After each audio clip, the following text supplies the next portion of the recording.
Perkenalkan, nama saya Sinta Damayanti, NIM 183131002. Saya dari kelas PIAL 6A IAIN Surakarta. Di sini saya akan menyampaikan argumen saya tentang pola asuh orang tua untuk meminimalisir radikal pada anak.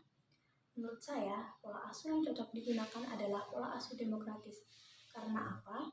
Karena pola asuh demokratis ini memberikan kebebasan kepada anak untuk mengemukakan pendapat dan melakukan apa yang diinginkan anak dengan tidak melewati batasan-batasan atau aturan yang telah ditetapkan orang tua.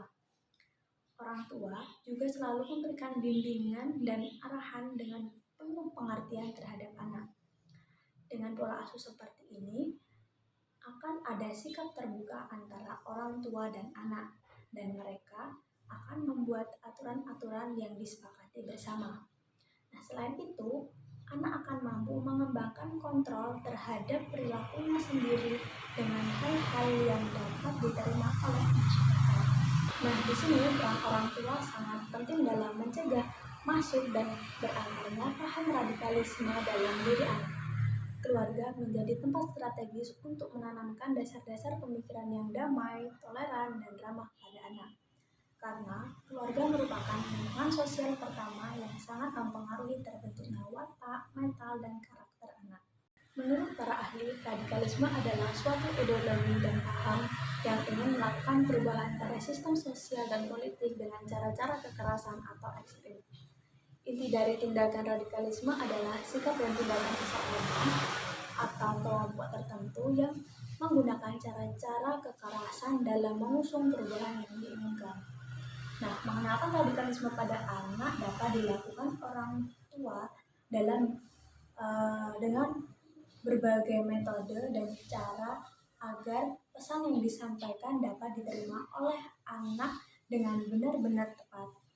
Nah, beberapa cara yang dapat dilakukan oleh orang tua yaitu yang pertama, memberikan pemahaman agama yang benar dan utuh kepada anak.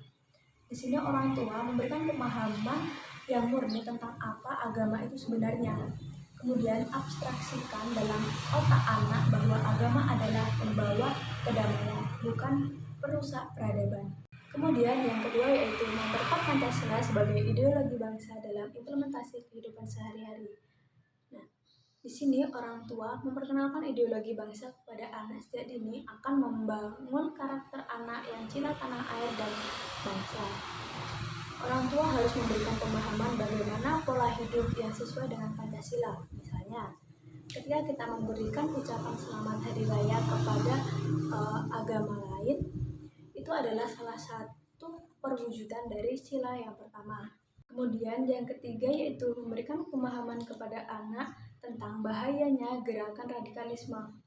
Ketika di rumah anak menonton tayangan kekerasan, orang tua harus mengarahkan kepada anak pada korban akibat tindakan tersebut. Kemudian mengingatkan terus kepada anak agar bahaya yang terjadi apabila gerakan radikalisme dibiarkan.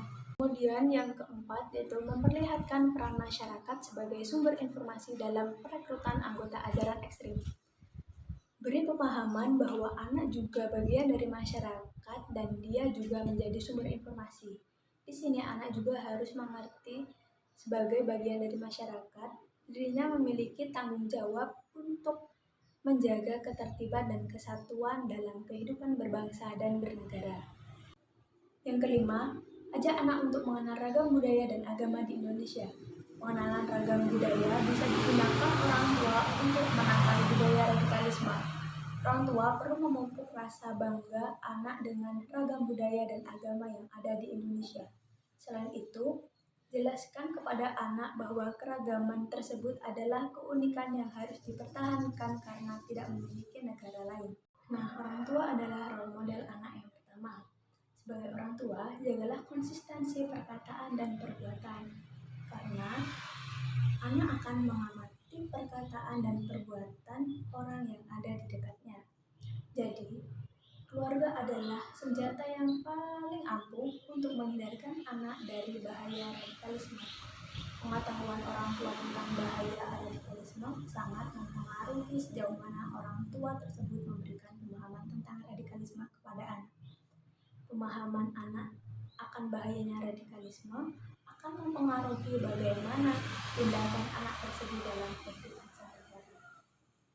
Itulah argumen saya tentang pola asuh orang tua untuk meminimalisir radikal kepada anak. Apabila ada salah kata dan pemaparan yang kurang tepat, saya mohon maaf yang sebesar-besarnya. Saya akhiri. Wassalamualaikum warahmatullahi wabarakatuh.